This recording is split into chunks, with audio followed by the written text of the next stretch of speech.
এতদিন আপনারা দেখছেন যে করলা হচ্ছে মাচা পদ্ধতিতে করা হয়, আর আজকের যে এই পদ্ধতিটা আপনাদের দেখাবো এটা হচ্ছে দেখেন যে এমন একটা পদ্ধতি অবলম্বন করেছে এখানকার স্থানীয় কৃষকেরা যে মাচা দেওয়ার তো একটা খরচের ব্যাপার, তো খরচটা না করে এখানে যে ধান কাটার পরে যে এগুলোতে ধান ছিল, আউশ ধান ছিল, ধান কাটার পরে যেই আপনার যে লাড়া রয়েছে বা যে আপনার খড় রয়েছে এই খড়টা নষ্ট না করে এখানে বিছিয়ে দিয়ে করলা চারা দেওয়া হয়েছে। গাছগুলোর কিন্তু এখন পর্যন্ত খুব সুন্দরভাবেই বেড়ে উঠছে। তো এখানকার একজন চাষি রয়েছেন যার কাছ থেকে একটু আমরা জানতে যাব যে এই করলা সম্পর্কে বিস্তারিত আজকে আলোচনা করব আপনাদের জানানোর্থে। তো আঙ্কেল, আপনার নাম? মোহাম্মদ আব্দুল সালাম। কতখানি মাটি করলা করছেন? 1.5 বিঘা। এটা 1.5 বিঘা? এই পুরোটাই 1.5 বিঘা করলা আর 10 কাঠা শসা। 10 কাঠা শসা করছেন। তো এই পদ্ধতিটা আপনি কতদিন থেকে এই করলা চাষ করেন? ওই 4-5 বছর। 4-5 বছর ধরে চাষ করেন।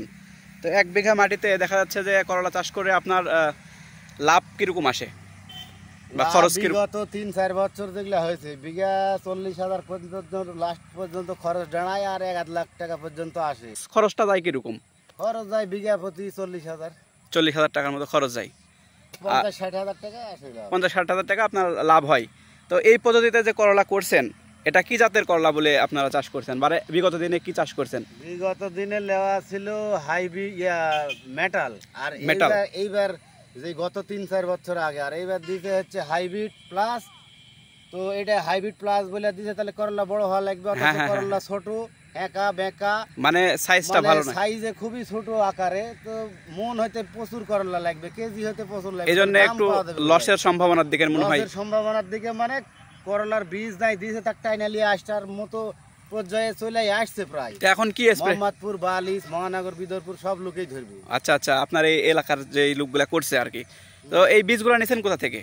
দেলোয়াবাড়ি হাট, জাহাঙ্গীর ভাইয়ের কাছে। আচ্ছা আচ্ছা, তা আপনার এই বিগত দিনে যে করলা করছেন ওগুলা মনে হয় একটু সাইজে বড় হয়। ওগুলা 3 সাইজের ছিল, একটা এবার যেমন দিছে 0 সাইজ। হ্যাঁ হ্যাঁ, এটা আকারে ওটা শর্ট করে মন হইতো কেজি। আচ্ছা, এটা তো মন আসতে একটু দেরি হয়ে যাচ্ছে, মানে ছোট মানে করলাগুলো আপনারা যখন ফলন আসছে তখন দেখতেছেন যে আর জ্বালাটাও মনে হয় সম্ভবত কম হবে এখন পর্যন্ত যে ইয়েটা দেখছেন। এখন তো বাজারে এখন সম্ভবত কমই হবে। আচ্ছা, এখন বাজারে তো করলার বাজার মূল্যটা মনে হয় একটু ভালো, যে দেখা যাচ্ছে 70-80 টাকা কেজি পাইকারি বিক্রি করা যাচ্ছে, তাই না?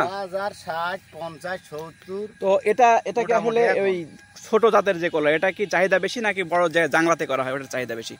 এটার চাহিদা বেশি। এটার ছোটটার চাহিদা বেশি, দামও বেশি। আর জাংলাতে যেটা করা হয় ওটার হয়তো চাহিদা কম, দাম একটু কম। দাম কম, আবার ওটার মনে হয় ফলনটা একটু কম হয় না বেশি, মানে না পাইলে তখন খায় মানুষ। ও আচ্ছা, ওটা নেমে পড়বে তখন ওটা। আচ্ছা, আমি যেটা জানতে চাচ্ছি যে এটার চাইতে কি আপনার ওটার ফলন বেশি হয় না কম হয়? ওটা ফলন একটু মনে হয় বেশি হয়, কিন্তু খরচ আরো প্রচুর।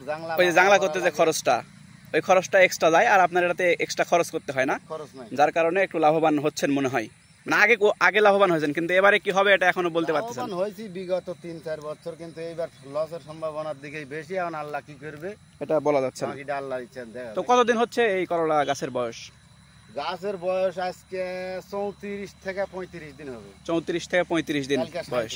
ও, এখন পর্যন্ত এখন হারভেস্ট করেননি বা তুলেননি? না না, কালকে থেকে তোলা শুরু করবেন। গাছে তো মনে হয় করলা আছে পর্যাপ্ত পরিমাণে। না না, একটা করে গাছত মনে হয় 3টা, 2টা, 4টা, মানে অল্প অল্প আছে, সাইতে কম হয়। আচ্ছা আচ্ছা, তো করলার আকারটা বোঝা যাবে পরিমাণটা মানে এর পরের বারে। তো আপনার যে দেখা যাচ্ছে যে প্রথমবারে কতখানি হারভেস্ট করার চিন্তা ভাবনা আছে? প্রথমবারে 1.5 বিঘা মাটি কতই উঠবে, ওই সম্ভবত হয়তো উঠে 10 কেজি, 15 কেজি বা হাইস্ট 8 মণ, 20 কেজি এরকম উঠবে আপনার আশা আছে নাকি? তো দেখা যাচ্ছে যে এই করলাটা এখন মনে করেন যে কতদিন পর্যন্ত এই গাছটা এভাবে থাকবে বা আপনি করলা সংগ্রহ করতে পারবেন বলে মনে হয়? এখন থেকে মোটামুটি 2 মাস পুরিয়া, মানে 3 মাস পর্যন্ত করলা রোপণ থেকে 3 মাস পর্যন্ত করলা থাকে। 100 দিন থাকে লাগানোর থেকে। 100 দিন, 100 দিনে মাস তো প্রায় গেল। আচ্ছা, এই 1.5 মাসে তো ধরেন যে 35 দিন চলে গেছে, এটাতে কোনো ফলনই পাননি এখন পর্যন্ত। এখন থেকে পুরো 2 মাস তোলা হবে। আচ্ছা আচ্ছা, এখন থেকে যা তোলা হবে সেটাতে ফলন পাবেন আশা করা যায়। তো এই জাতের নাম কি বললেন আরেকবার যদি বলতেন? Hybrid plus. আর আপনি আগে যেটা করতেন ওটা কি? পূর্বে যেগুলো করা ছিল সেগুলো মেটাল। তো আপনি ছিল না, মেটাল ছিল। এখন যারা মনে করেন যে করলা চাষ করতে চাই, হ্যাঁ, মানে নতুন করে যদি কেউ আপনার এটা দেখা যদি শুরু করতে চায়, তাহলে কোন করলাতে শুরু করলে সে লাভবান হতে পারে বলে আপনার মনে হয়? আমার এর মতো খেয়ার বিছে জমির যদি মাটির গাছ ফেলে যদি করে, তাহলে ওই আগের জাতি লাগবে। মেটাল মেটাল মেটাল জাতটা ভালো, মেটাল জাত ভালো, ওটা ধরন বেশি প্লাস আপনার ফলনও বেশি। 3-8 সাইজের আকার হয়, ফলন বেশি। আচ্ছা, এটাতে কি সার টার কিরকম দিতে হয়? লাগানোর সময় বিঘা প্রতি 8 মণ ডিএপি, 8 মণ পটাশ, ওই হয়তো 1 কেজি জিঙ্ক, গোজিঙ্ক।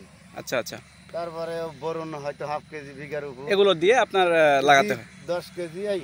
আচ্ছা, আর পরবর্তীতে গাছ যখন রোপণ করে দিলেন, তার কতদিন পরে এই লাড়াগুলো 20 বিছে? থেকে 22 দিন। 20 থেকে 22 দিনের মধ্যে গাছ বের হবে, তখন লাড়া। 22 দিন পর আবার ওই খরার চারিদিক দিয়ে আধার দুধ দিয়ে বেড দিয়ে সার দিয়ে আচ্ছা আচ্ছা, তারপরে লাড়া দিয়ে গই টই ধরে এই লাড়া বিছা দিয়ে তারপরে এই পর্যন্তই আছে এখন পর্যন্ত এই এটুকু করছেন। 10 দিন পর পর যখন খরা যাবে সেচ দেওয়া লাগবে, আর ডিএপি সিডাল লাগবে বিঘা হারে 8 মণ। ও মানে 8-10 দিন পর 8-10 দিন পর যখন সেচ দিবেন তখন আদমন করে ডিএপি বিঘা হারে দিতে হবে। আচ্ছা, অন্য কিছু কি বাকিটা 20। ও কি বিষ স্প্রে করছেন জমিতে এখন? হালকা দামের সব এগুলা হচ্ছে, মানে কি উপকারের জন্য? শিকল। আচ্ছা আচ্ছা, তারপরে অত বিষের নাম এখন মনে হবে না। ম্যানকোজিন পাউডার, ম্যানকোজেব যেটা বলে, ম্যানকোজিব কেউ দেয়, ম্যানসার কেউ দেয়, কেউ জাস পাউডার দেয়, ঠিক নাই। এগুলা কি পচনের জন্য দিচ্ছেন নাকি পাতা কুকড়ানো বা এ জাতীয়? এগুলা পুকার আছে, পচনের আছে। শিকল যেটা সেটা তো মনে হয় শিকল আর বারুদ পুকার, আর যে ম্যানকোজেব এটা হচ্ছে পচনের জন্য। এটা পচনে কুয়াশা বা পচন প্লাস গাছও সবুজ হয়, গোড়াল হয়। তো কতদিন পর পর স্প্রে করেন জমিতে? এবারে টপ দেয় দৌড়ানোর জন্য। আচ্ছা, কতদিন পর পর স্প্রে করেন? সপ্তাহে 2 দিন বা 10 দিনে 2 দিন। 10 দিনে 2 দিন স্প্রে, 4 দিন 5 দিন পর পর। 4 দিন 5 দিন পর পর স্প্রে করতে। আপনার এই 1 বিঘা জমিতে কতখানি টাকার খরচ হয় একটা স্প্রে দিতে, যদি একটা ধারণা দিতেন? একবার স্প্রে দিতে কত হবে? নিজে বিষ দিলে সর্বোচ্চ 1 থেকে 150 টাকা। 1 থেকে 150 টাকা খরচ হয় একবার এই স্প্রে দিতে। আর সপ্তাহে আপনার যখন করলা ফলন আসবে তখন কত টাকার বিক্রি হতে পারে? করলার ফলন আসলে 4, 4, 8, 4, 12 যদি ভালো হয়, যে গত দিনে যেই 3-4 বছর করা হয়েছে ওইরকম যদি উঠে, তাহলে 4 থেকে 5 দিন পর পর 12 থেকে 15 মণ করে উঠবে 1.5 বিঘার উপর, মানে বিঘা হারে 8 থেকে 10। এখন বাজার যেরকম যাবে এরকম টাকা আসবে, 60, 70, 75, আবার 40, 50 এরকম আসে আশা করা, 55, 65 এক দিন একদম। এখন যে স্প্রেটা করছেন, হ্যাঁ, এটা কিসের জন্য দিচ্ছেন? ওগুলাই কি দিচ্ছেন যেগুলো বলেন যে বিষ, শিকল, শিকল, বারুদ আর ওই যে ম্যানকোজিব আছে, এগুলা ওই যে পোকা আর ম্যানসার ওই পচন প্লাস জোর, এইভাবে দিতেই থাকবেন যতদিন পর্যন্ত করলা আছে, এইভাবে চলতে থাকবে। আচ্ছা আচ্ছা আচ্ছা, ধন্যবাদ আপনাকে সুন্দর তথ্য দেওয়ার জন্য। আসসালামু আলাইকুম। আঙ্কেল, আপনি কতখানি করছেন করলা? আমার এই তো 3 কাটা হবে এই জমিটা, মানে এখনো গাছগুলো মেলতেছে শুধু? হ্যাঁ, কেবল মেলতেছে। এটা কি জাতের করলা? এটা হলো মেটালেরই। মেটাল লাগাইছেন? আঙ্কেল তো বললো মেটাল এবারে করেনি। এটা আগেরটা? হ্যাঁ, আগের আমি ওই বীজটা রেখে দিয়েছিলাম। আচ্ছা আচ্ছা, ওই বীজটা রেখে দিয়ে 1 বছর রেখে দিয়েছিলাম, মানে নিজে নিজে বীজ তৈরি করছি। আচ্ছা আচ্ছা, তাহলে তো খুবই ভালো। সংরক্ষণ করে নিজে রাখা। এখন কি স্প্রে করবেন না? হ্যাঁ, এখন স্প্রে করব। এখন কি স্প্রে করবেন জমিতে? এখন আমার কাছে জায়গাতে আছে হলো দেন, আপনি দেন দেন। ও, শিকল। আমার আব্বা আসতেছে। আচ্ছা আচ্ছা, ওই বিষ হিসেবে দেওয়া আছে শিকল, তারপর হলো টাপ গাছ দেওয়া আছে। ও, এই গাছগুলোর বয়স এখন কতদিন হচ্ছে এগুলা? এই গাছের বয়স খুব বেশি দিন না, ওই 25-30 দিন হবে এরকম। 25-30 দিন হচ্ছে। কতদিন পর থেকে ফল আসা শুরু করবে বলে আপনার মনে হয়? ফল তো চলে আসছে আমার। আপনার ফল আসছে? চলে আসছে, এই যে 2-1টা আসছে মনে হয়। এই যে এটাই হলো ফলের কুশি, এই যে। আচ্ছা, এগুলো ফলের কুশি, এই যে ফুল টুল এগুলো দেখতে ফুল টুল আসছে। এই যে দীর্ঘস্থায়ী মানে জাংলারে এই সময়টা ওরা এই গাছটা নষ্ট হয় না তাড়াতাড়ি। আচ্ছা আচ্ছা, হ্যাঁ, ওরা ফল দীর্ঘদিন দিতেই থাকে। ও আচ্ছা, যার কারণে ওই চাঙ্গা করে দেওয়া। এটাই কি সাধারণত এর পরে আমরা আবার বুড়ার ধান লাগাবো। ও, এইজন্য আমরা ওই শর্টকাটে দিছেন। শর্টকাটে যা পাওয়া যায় তাই। আচ্ছা, এটাই বুঝতে পারলাম। আসলে এই জাতটা যেটা আছে আপনার এই মেটালের, এই জাতটা কি আসলে এই জাংলাতে দেওয়া যায়? হ্যাঁ, এটাও জাংলাতে দেওয়া যায়, কিন্তু তখন দীর্ঘদিন থাকবে। আপনারা যে বুড়ার ধান করবেন, যার কারণে একটু এই কারণে শর্টকাটে। আচ্ছা আচ্ছা, চাঙ্গা করে দিই, ওই চাঙ্গা বাদ দিয়ে দিই। ধন্যবাদ। এটার বয়স কতদিন হচ্ছে রোপণের? এটা বয়স 15 দিন। 15 দিন হচ্ছে। এগুলো তো হচ্ছে যে আউশের ধান যেটা বলে, সেটা কাটার পরে আপনি এভাবে রোপণ করছেন, মানে এটা কি হাল চাষ করছেন নাকি? হাল চাষ করছেন করে এই যে মাটিগুলো একটু উঁচু উঁচু করে, যাতে পানি যাতে না জমে।